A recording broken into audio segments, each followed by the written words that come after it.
We have the integral of the natural log of x squared evaluated from 1 to e.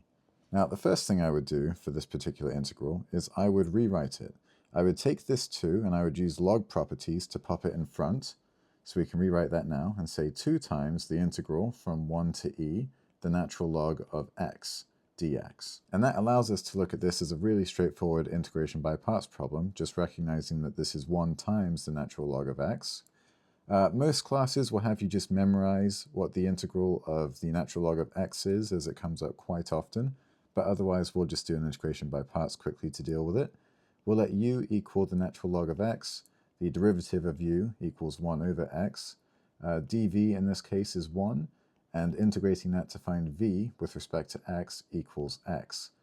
Integration by parts, we go across the top and then down over, so we actually have 2 times x ln x evaluated from 1 to e minus the integral now, x over x is just 1 dx, also evaluated from 1 to e. The integral of 1 with respect to x is just x, so we can rewrite this now as 2 times x ln x minus x, all of that evaluated from 1 to e. We'll go ahead and evaluate that now. So we've got 2 times e ln e minus, in parentheses now, 1 ln 1 minus 1. Of course, ln e is just 1, ln 1 is 0, so what this really is 2 times e minus, and this is in parentheses 0 minus 1.